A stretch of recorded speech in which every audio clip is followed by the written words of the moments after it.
It's digital creativity. Yeah, that's the class I taught here. It has two parts.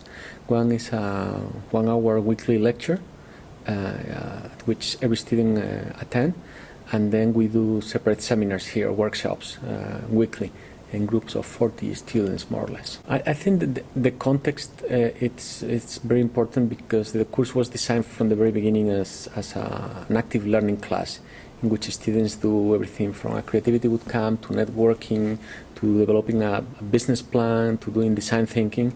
And the first time that it was taught, we had around 100 students, 120, and it was taught in a traditional class in which you were not able to move chairs around, and it was really difficult to do anything. So coming here last year was a great experience for both the students and myself and the TAs, and the learning possibilities that open up with this space. It's important to know that the class is focused on creativity in the digital age as opposed to technology. So for me, in terms of creativity, the most important thing is the space. So a lot of colleagues and people think about this class as a technology class, in which you can use a lot of gadgets, but that's not the main purpose for us. For us, it's the space. The space really helps to do many, many different things as a whole group and as different groups and teams working together. So for instance, we start the class doing several weeks of what we call creativity bootcamp, and there we don't use technology at all.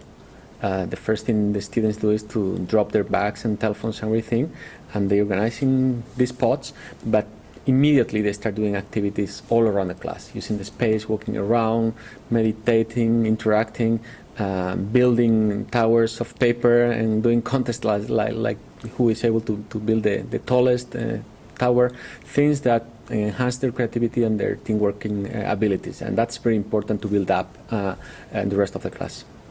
We use the Lego for building, so we started doing some testing with the paper towers, and since the students are very competitive, people felt that they needed a second chance to say, okay, we're going to do something else, contest now, but it's going to be with Lego pieces. So you select pieces and you have to design something which is both better and bigger. So you have the qualitative and the quantitative aspects in order to measure your creativity in both ways.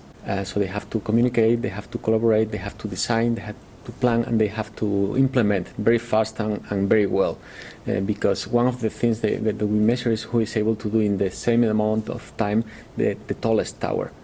But then the rest of the students come and they decide who built the most beautiful tower, the best design. And then you have both things, and either you work as a team from the very beginning, you are very fast in assigning tasks, in taking responsibility, in planning out whatever you're going to do with resources that you have, or you will have a hard time. But I think that every single profession already, not in the future, depends on teamwork. So being able to teach students content, but at the same time that they deliver and use that content in a real setting, like this one that we're implementing, it's crucial.